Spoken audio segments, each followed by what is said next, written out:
15장 말씀은요, 유명한 모세의 노래와 또 미리암의 노래, 모세의 애언이 이렇게 세 부분으로 섞여 나옵니다. 그래서 1절부터 13절 말씀까지는 모세의 노래고요. 또 13절 겹치지만 13절부터 18절 말씀까지는 모세의 예언이 담겨 있습니다. 그리고 그 나머지 19, 21절까지의 그 말씀은 미리암의 노래가 마무리하고 있는데요. 오늘 본문 말씀 1절을 보게 되어지면 처음 시작이 이때에 이렇게 시작이 돼요. 뭔 일이 있었는지. 이때에 이렇게 얘기를 하는 거예요. 뭔 일이 있었어요. 그죠? 여러분 14장에 우리가 지난주에 봤지만 어떤 사건이 있었지요? 예?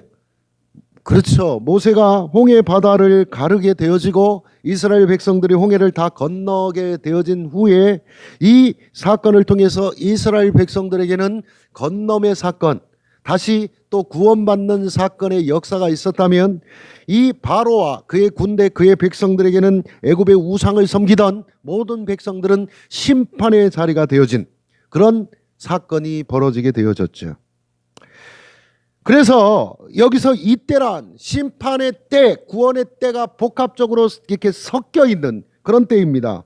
즉 홍해바다를 건너고 바로의 추격과 맹렬한 그런 죽음의 자리에 있었던 이스라엘 백성들이 구원받고 안전이 보장되어진 바를 그 일을 겪게 된 그때 이스라엘 백성들을 애굽 땅에서 나오게 하시고 그들을 약속의 땅으로 인도하시겠다 하신 것의 첫 언약을 이루어진 그때 너무나도 감격스럽고 감사해서 죽을 수밖에 없는 자리라고 여겼건만 그 죽음의 자리가 오히려 심판의 자리였는데 원수를, 대적들을 모두 수장시키고 몰살시키는 그러한 사건이 일어난 그때 여러분 같으면 어떻겠어요?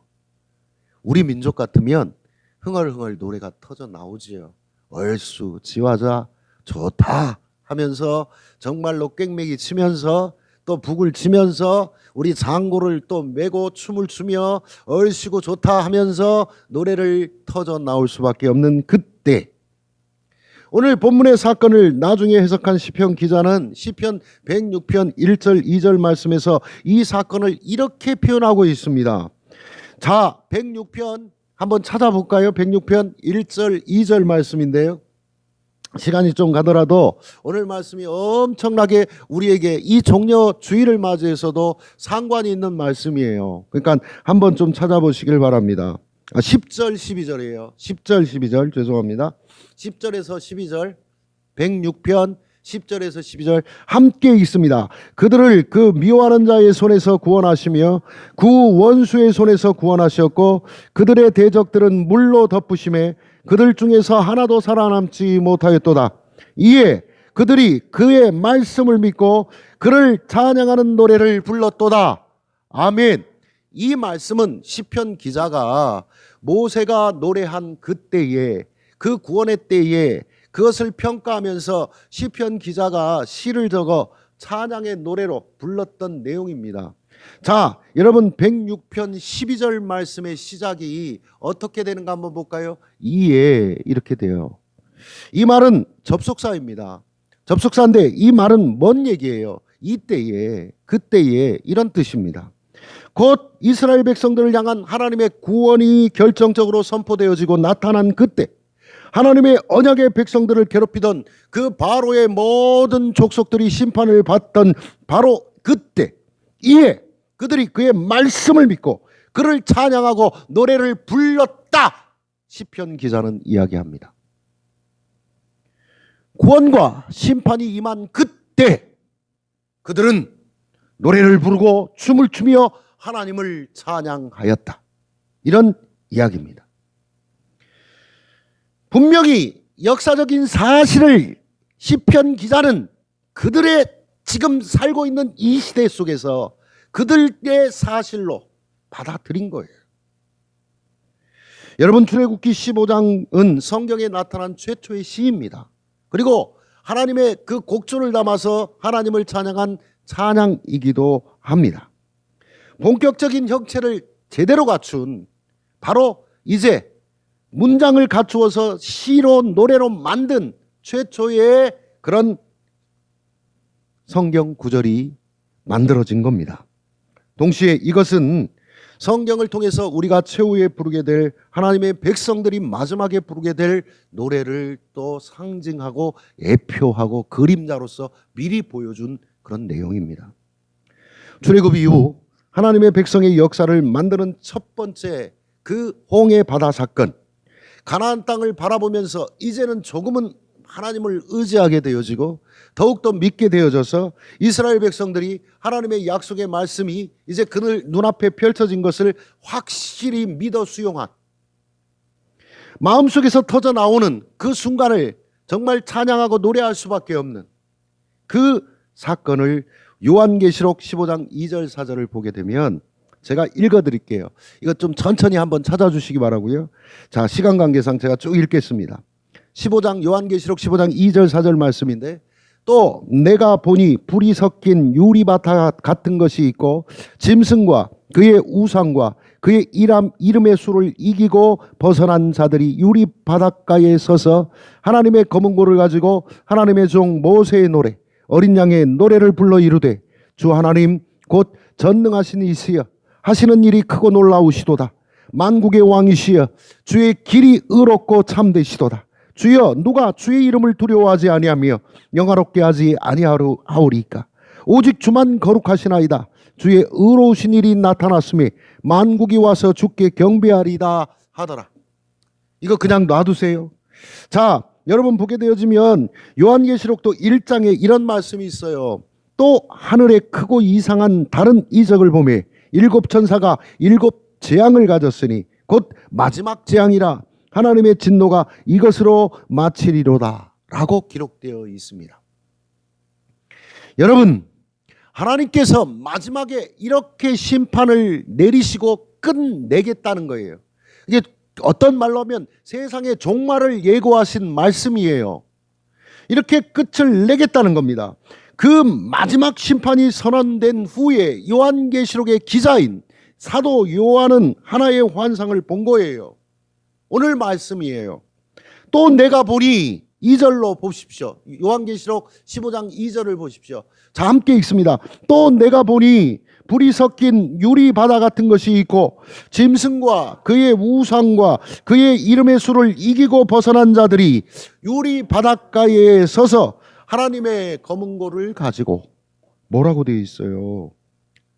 적 그리스도의 모든 유혹을 물리치고 정말로 마지막 때가 되어져서 세상의 쾌락과 물질 그리고 번영과 또 우리들의 삶을 안정시키겠다고 하는 많은 유혹들을 다 물리치고 이제 하나님의 심판이 이루어지게 되어집니다. 그리고는 하나님의 백성들이 이제 구원의 승리를 확인하는 그 순간 하나님의 백성들이 유리 바닷가에 서서 검은 고를 가지고 하나님을 찬양하기 시작했다는 말입니다. 그리고 3절을 보니까 누구의 노래라고 되어 있는가 보세요. 하나님의 종 모세의 노래 또 어린 양의 노래라 불러 이르되 이렇게 되어져 있습니다. 어떤 성사학자들은요, 마지막에 하나님의 백성들이 부를 이 노래가 바로 요한계시록 15장에 나타난 이 노래가 출애굽기 15장의 모세의 노래의 요약 정리판이라고 이야기를 합니다. 그 핵심 내용이 같대요. 출애굽기 15장에서 제일 중요한 내용은 11절이거든요. 여러분 이 요한계시록을 그대로 놔두고 성경의 11절을 한번 찾아보세요. 출애굽기 15장 11절을 찾아보면 이렇게 되어 있어요. 여호와여 신중에 주와 같은 자가 누구니까? 주와 같이 거룩함으로 영광스러우며 찬송할 만한 위엄이 있으며 기이한 일을 행하는 자가 누구니까? 자, 다시 봅시다. 요한계시록 15장 3절 하나님의 종 모세의 노래 어린 양의 노래를 불러 이르되 주 하나님 곧 전능하신 이시여 하시는 일이 크고 놀라우시도다. 만국의 왕이시며 주의 길이 의롭고 참되시도다. 똑같죠? 똑같잖아요, 내용이. 글자는 다르지만 내용이 똑같아요. 주님과 같은 분이 어디에 있습니까? 주님은 거룩하심과 의로우심을 나타내셨습니다. 따라서 우리의 찬양과 경배를 받으시기에 합당하십니다. 그러므로 우리가 주를 찬송하오며 주께 우리의 경배를 드리옵나이다. 이거예요. 여러분은 어떻게도 공교롭게도 출애굽기 그리고 마지막 때에 일어날 그 사건, 요한계시록의 그 종말의 때에 일어날 사건의 노래가 어떻게도 이렇게 같을 수 있을까요? 이 세상에 정말 주님과 같은 신이 어디 있습니까? 여러분 믿으십니까? 우리도 오늘 고백해야 될 내용이 그겁니다. 많은 신들이 있어요. 부처도 있고 모함메트도 있고, 모함메트는 뭐 아니지만 알라도 있고, 또 무주 공산에 무주하게 많은 신들이 이 세상을 지배하고 있다고 주장합니다. 자, 이것이 우리가 부를 마지막 노래입니다. 출애굽기 15장은 첫 번째 성도들의 첫 번째 노래이면서 우리가 한평생 부를 노래입니다. 또한 역사의 마지막에 부를 노래의 예표고 그림자라고 말씀을 드렸습니다. 여러분, 홍해가 쫙 갈라졌고 그들이 마른 땅으로 아무 위험과 아무 죽음 없이 건너갔습니다. 여러분, 그랬더니 뒤에서 쫓아오고 나를 죽이겠다고 쫓아오는 그 대적들과 원수들이 다 수장되어져 몰살이 되어집니다. 여러분들이 생각을 해보세요. 그 얼마나 감격스러웠겠어요. 그것을 봤단 말이에요. 나를 죽이겠다고 쫓아오는 그들의 모습을 봤단 말이에요. 그들이 한 일은 다른 게 있는 게 아니에요.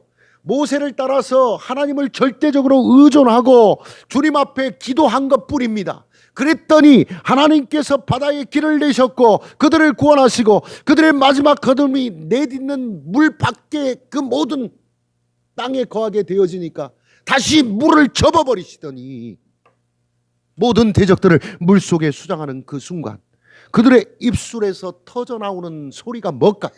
원망일까요? 불평일까요? 아니에요. 하나님, 이 일을 행하심을 감사합니다. 주님은 위대하신 신이십니다. 어떠한 신보다도 위대하십니다. 주를 높여 찬양합니다. 할렐루야 했을 것 아닙니까? 우리들의 삶이 그와 같아야 되지 않겠어요? 지나고 본 게 아니라 여러분들의 삶의 모든 과정 속에 하나님께서 여러분들과 함께 하시는 그 상황을 여러분들이 좀 봐야 될 거 아니에요. 오늘은 모세의 노래만 우리가 한번 봅시다. 다음 주에 모세의 애혼과 미리암의 노래를 공부하고요. 구원의 노래입니다. 여러분, 이 노래의 주제는 누구일까요? 모세입니까? 하나님이십니다. 이 일을 행하신 하나님을 찬양하는 거예요. 그래서 오늘 본문에 보면 1절에서 21절 말씀까지 여호와라는 단어가 14번이 나옵니다. 그리고 또 여호와라는 단어 외에도 하나님을 지칭하는 그분, 그에게 라고 사용된 명칭까지 이 합하면 하나님을 뜻하는 단어가 거의 50번 이상 나온답니다. 어마어마하게 나옵니다. 곧 주님을 찬양한 겁니다. 하나님을 주제 삼아 노래한 겁니다. 여러분들, 우리의 노래는, 세상의 노래는 찬송과 다릅니다. 우리들이 살아가면서 부르는 노래는요, 내 인생에 인생은 나그네 길 하면서 부르는 노래예요. 내가 사랑하면서 불렀던 그런 노래예요. 내가 경험했던 노래들이에요. 그러나 찬송의 주제는 오직 하나님 한 분뿐이십니다. 그러니 우리가 찬송을 부를 때 하나님 외의 것을 부르면 그거는 내 노래가 되는 거예요. 찬양이 아니에요. 찬송이 될 수가 없어요. 내가 찬송할 것이요, 오늘 2절에 표현되어 있습니다. 찬송의 목적은 뭐라고요? 문자 그대로 하나님을 높이는 거예요. 하나님을 찬양하는 겁니다. 여러분들이 오늘 되어진 일을 바라보고, 자, 3500년 전 이 사건이 일어났는데 오늘 또 우리에게 정말로 믿음을 가지고 하나님의 말씀을 의지하여 나아갔더니 우리의 막혀졌던 장벽이 무너져 내리고 하나님의 뜻에 의해서 물이 갈라져서 내가 마른 땅을 건너 안전하고 정말 평안한 곳으로 인도되어짐을 체험하는 이 순간, 우리의 입술에서 내가 잘해서 그랬습니다 라고 얘기하는 건 정말로 이거는 생떼지요. 잘못된 거지요. 하나님이 하셨잖아요. 내 능력으로 하신 게 아니잖아요. 그러니까 내가 하나님을 의지했더니 내가 한 것은 하나님께 기도한 것밖에 없어요. 하나님, 우리 다음 교회가 정말로 내 가정이, 내 삶이, 내가 하고자 하는 일들이 하나님의 손길에 의해서 움직여지기를 원합니다. 나는 그 믿음을 가지고 오늘 또 기도할 뿐입니다. 했더니 되더란 말입니다. 그러면 그 일들에 대해서 우리가 해야 될 일이 또 뭐예요? 감사, 찬양, 감격이지. 오늘 그렇게 된 거예요. 여러분, 우리의 삶에 있어서 찬송을 아무나 할 수 있다고 생각하면 안 돼요. 찬송은요, 이 세상에 많은 사람들이 있지만 아무나 할 수 있는 게 절대 될 수가 없어요. 찬송을 할 수 있는 사람은요, 하나님을 아는 사람들만 할 수 있어요. 하나님의 은혜를 체험한 사람들만 할 수 있어요. 그렇기 때문에 여기에 있는 모든 이들의 특권이에요. 세상 사람들은 할 수 없어요. 여러분, 이 세상에는 하나님과 비교될 수 있는 존재가 없습니다. 그분은 진실로 우리에게 있어서 찬양을 받으시기에 합당하십니다. 이 찬양을 누가 하겠습니까? 어떤 사람은 그럽니다. 야, 내 주먹을 믿고 말지.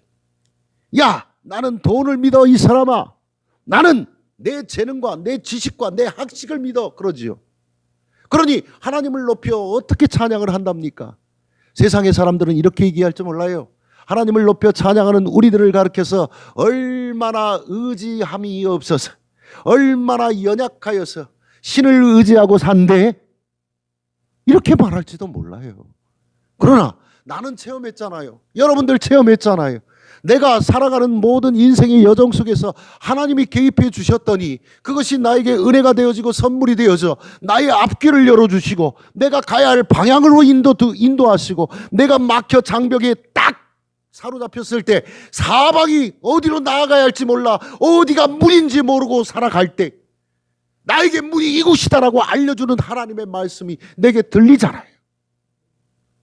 기도했더니 그 문을 열어주시면서 이 길로 나가면 이제는 괜찮다. C.S. 루이스, 정말 영성가죠. 1960년대에 아주 유명한 영성가인데요. 이 사람이 이렇게 얘기했어요. 이 우주 속에는 하나님을 향한 찬양으로 가득 차 있다. 이 우주는 하나님을 찬양하고 있다. 여러분, 자연은 봄, 여름, 가을, 겨울로 바뀌고 있습니다. 그런데 이 계절의 변화를 통해서 여러분들은 아무렇지도 않게 지나갈지 모르지만 여러분, 이 자연이 하나님을 찬양하고 있다는 걸 아십니까? 꽃들이 만발하게 피는 이 봄날이 되어지면 그 꽃들로 말미암아 우리들이 기뻐하고 또 여러 가지의 유익을 얻지만 그 꽃들은 하나님을 찬양하고 있습니다. 여러분, 탐스럽게 아름답게 여름이 되어져 쨍쨍 햇볕이 내려지면 이제 여름이 되어지면 뭐 딸기도 나오고 복숭아도 나오고 참외, 수박도 나오는데 그 열매들 모두가 하나님을 높여 찬양하고 있습니다. 가을에 찬바람이 불고 낙엽이 져서 모든 것이 떨어지지요. 그것은 또 하나님의 창조의 섭리 가운데서 죽은 것 같으나 그 낙엽은 결국은 썩어져서 또 봄을 예비하고 있다는 걸 아십니까? 그러면서 하나님을 찬양합니다. 겨울은요, 눈발이 내리니까 춥다 하지만 여러분, 우리가 웅크리던 것 같지만 그 눈발이 땅을 촉촉히 적셔서 그 다음에 우리의 인간의 먹을거리를 생산하기 위해서 또 휴면기를 가지며 우리를 통해 하나님을 또 찬양합니다. C.S. 루이스는 그러면서 이렇게 얘기를 합니다. 온 우주 만물이 주님을 찬양하고 있는데 하나님을 찬양하는 것을 배우기에 가장 더딘 존재가 있으니 야, 인간들이 어찌 한탄스럽지 않느냐. 우주 만물, 흘러가는 강물, 내리는 눈발, 모든 것들은 다 하나님을 찬양하고 있는데 인간만이 늦대요. 하나님 찬양함이 늦대요. 자연과 우주 만물은 다 주님을 찬양합니다. 이 세상에서 하나님을 찬양하지 못하는 인간들이 얼마나 많은지 보셨죠? 여러분, 주위에 많지요? 왜 그렇습니까? 하나님이 하나님 되심을 깨닫지 못하니까 그래요. 여러분들이 복을 받고 있는 거예요. 이 자리에 있는 분들은. 여러분 아십니까? 여러분들에게 마음속에 하나님이 하나님 되셨습니까? 되십니까? 여러분, 또 여러분들의 마음속에 내 구주 예수가 나를 살리셨다는 것을 믿으십니까? 그것이 아무한테나 옵니까? 여러분, 오늘 또 성령께서 나를 인도하시고 하나님 나라에 가는 그 순간까지 나를 끌고 가시며 나를 개입하셔서 섭리하심을 믿으십니까? 내가 작게 하면 또 아멘도 작아요. 믿습니다. 왜 인간이 찬양을 못합니까? 하나님을 알지 못하니까. 그 은혜 체험이 없으니까. 더러는 하나님을 알아도 그 마음속에 주인이 하나님이 아니라 자기가 있으니까 하나님을 찬양하지 못하는 거예요. 하나님을 믿으면서도 그 마음이 세속적인 생각 속에 푹 빠져 있는 사람들은 하나님을 찬양할 수가 없어요. 어느 교회에서 실제로 있었던 일이랍니다. 그 교회의 여신도 회장님이 하루 종일 아파트 추첨하는데 쫓아다녔대요. 그런데 그러다가 주일이 되어져서 여신도 헌신 예배가 있어서 이 여신도 회장님께서 사회를 보게 되었습니다. 그런데 사회를 보면서 여러분 다 같이 찬송가 105동 하겠습니다. 그러더래요. 머릿속에 하나님을 예배하는 자리에 온통 아파트로 꽉 차 있으니까 105장을 105동이라고 할 수밖에 없죠. 여러분, 우리들이 믿음으로 산다고 그러면서 내 머릿속에 하나님 아닌 다른 것들로 가득 차 있으면, 내 가슴 속에 내 마음 속에 하나님 아닌 다른 걸로 가득 차 있으면요, 여러분 입술에서 105동이 아니라 107동이 나올 수도 있다니까. 여호와여, 신중에 주와 같은 자가 누구니까? 주와 같이 거룩함으로 영광스러우며 찬송할 만한 위엄이 있으며 기이한 일을 행하는 자가 누구니까? 오늘 11절 말씀이에요. 이게 오늘 말씀의 핵심이에요. 하나님이 어떠하신 분이신가를 깨달은 모세와 이스라엘 백성들은 이 찬양을 부를 수밖에 없어요.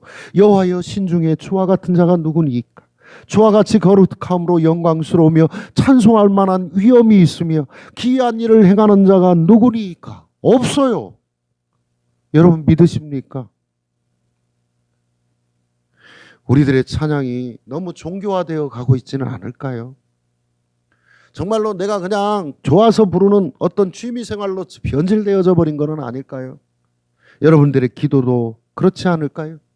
여러분, 저도 아직까지는 젊은가 봐요. 생물학적으로 하나님께서 그렇게 만들어 놓으셨으니까 어쩔 수 없습니다만, 우리 사모님한테 정말 죄송하고 조금 가서 용서를 빌겠습니다만, 이쁜 여자가 지나가면 눈이 돌아가면서 아이고 이쁘다 그래요. 아이, 솔직히 얘기해서 우리 사모님을 부려서 여기 계신 건강한 여성분들도 남편 외에도 멋지고 잘생긴 남자가 지나가면 이야 멋있다 잘생겼다 그러지요. 근데 우리가 좀 여기서 반성을 해야 돼.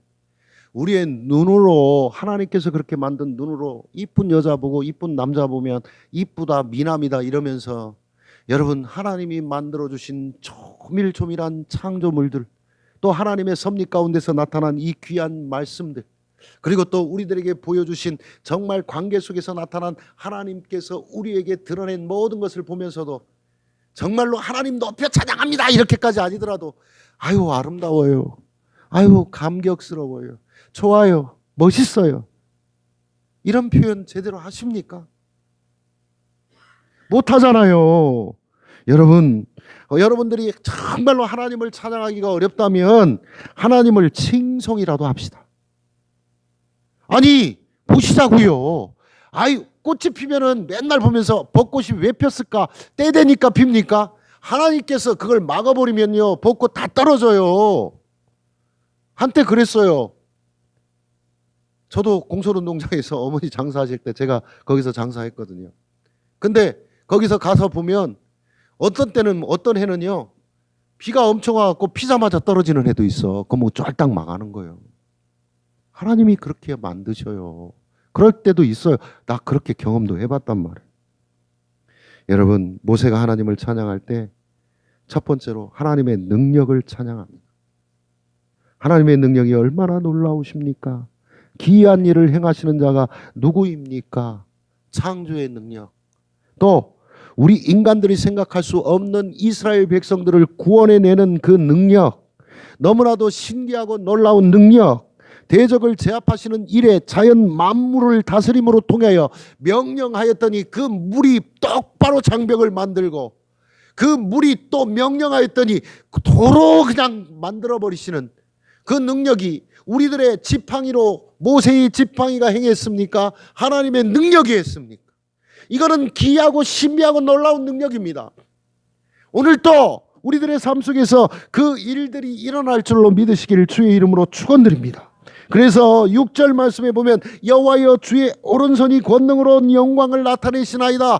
여러분 지난주에 뭐라고 그랬어요? 오른손은 왼손잡이는 왼손이 능력이지만 오른손잡이 대부분이 오른손잡이니까 오른손은 뭡니까? 권능이에요. 힘을 상징하는 겁니다. 그래서 주의 오른손이 얘기하면 주의 능력이, 주의 전능하심이, 주의 권능이, 주의 힘이 이 말이에요. 그것이 나타났더니 한 번 나타났더니 주의 오른손이 나타났더니 모든 것이 다 대적이 없어져요. 여호와여 주의 오른손이 원수를 부셨습니다.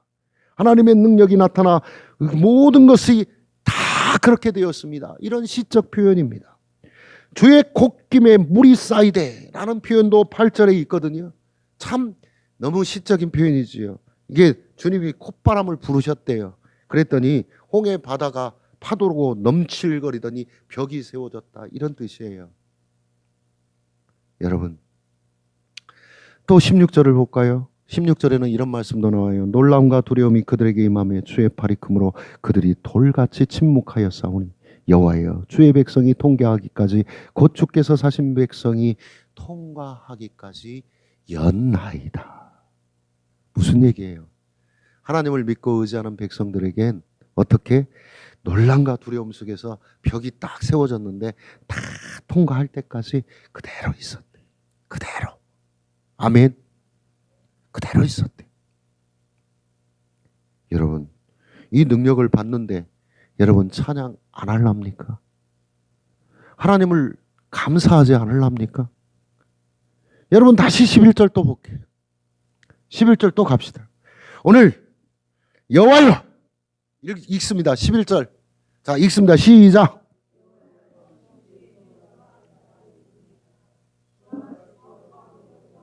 예, 됐습니다. 여호와여 신중에 주와 같은 자 누구니까? 주와 같이 거룩하며 영광스러우며. 모세가 하나님을 찬양하면서 하나님의 능력을 거룩과 연결시키고 있다는 것도 놀랍습니다. 여러분 하나님은 능력만 계신 분이 아니라 그분 자신이 거룩하신 분이에요. 오늘 우리들의 삶 속에서 우리들이 삶을 살아가면서 하나님 내가 아무것도 아니고 능력만 주세요 이것만 하면 여러분 아무것도 안 되는 거예요. 하나님을 예배해야 돼요. 하나님의 거룩성을 우리가 닮아가야 돼요. 나는 능력만 쫓아가면 안 되는 사람이 되어야 돼요. 여러분 우리들이 하나님 앞에 경외를 드린다고 얘기를 했을 때 여러분 귀신이 나타나서 야 빨간 휴지 줄까 파란 휴지 줄까 흰 휴지 줄까 그럴 때 여러분 두려워하는 그런 공포를 이야기하는 게 아닙니다. 경외란 정말로 하나님께서 거룩하신 분이시기에 하나님을 때로는 두렵지만 때로는 우리가 정말 존경의 대상으로 숭배의 대상으로 늘 하나님의 곁에 머물러내는 것 이게 우리의 경외라고 말할 수 있습니다. 여러분 주의 인자하심으로 주님께서 구속하신 백성을 인도하시되 주의 힘으로 그들의 주의 거룩한 처소로 들어가게 하시나이다 라는 말씀이 13절에 모세가 고백하는 말이에요. 우리가 가는 게 아니에요. 우리가 믿었더니 의지하였더니 주님께서 인도하셔서 우리가 거룩한 처소에 가게끔 하나님께서 끌어가신다고요. 여러분들의 생의 모든 것이 이 세상 끝날 하나님의 거룩한 처소 하나님의 나라가 궁극적인 소망이 되어져야 할 줄로 믿습니다. 여러분 오후에 제가 하늘 소망 가져야 됩니다. 그 말씀 드리려고 하는데요. 여러분 우리에게 있어서 가장 궁극적인 목적은 이 세상에 그냥 천착되어지면 안 돼요. 이곳에 그냥 딱 발을 묶어놓으면 안 된다고요. 여러분 그리스도인들과 세상의 사람들이 다른 게 있습니다. 그래서 우리 그리스도인들은 때로는 겁이 없어요. 왜? 하늘 바라보고 가니까 주의 거룩한 처소가 예비되고 있다는 걸 믿으니까. 그러니까 이 세상을 살아가면서 때로는 불이익이 다가오고 때로는 물질적인 그런 것도 우리에게 주어지지 않고 또 때로는 여러 협박과 또 공경에 처하는 일들이 많이 있는데 여러분 통일운동하면 여러분 해수유통 위에서 막 나가서 일하면 누가 돈이라도 한 푼 준답니까? 그런데 왜 합니까? 후손들을 위해서 하나님의 뜻이니까 정의로운 일이니까 하는 거예요. 손해봐요. 내 돈 들어가면서 해요. 오늘도 그분의 능력과 거룩하심이 내게 있으니까 나는 하늘 처소, 거룩한 처소 내게 있으니까 이 땅에서 당당하게 그리스도의 자녀답게 살아야죠. 그래서 우리 교회 이름이 뭐? 우리 교회 이름도 몰라. 다음 교회잖아요. 하나님의 백성 다음 교회. 하나님의 종 다음 교회. 하나님의 뜻을 이루는 사명자 다음 교회. 그렇게 살아야 되지 않겠어요? 어영부영 살지 맙시다. 우리 다른 교회 사람들은 내가 상관 안 할게. 우리 교회 성도들은 다음 교회다운 그런 교인들이 되어야 할 줄로 믿습니다. 더 할 얘기 많지만 시간상 또 오늘 공동회의가 있으니까 여기서 끝 기도하겠습니다. 하나님 아버지 감사합니다. 오늘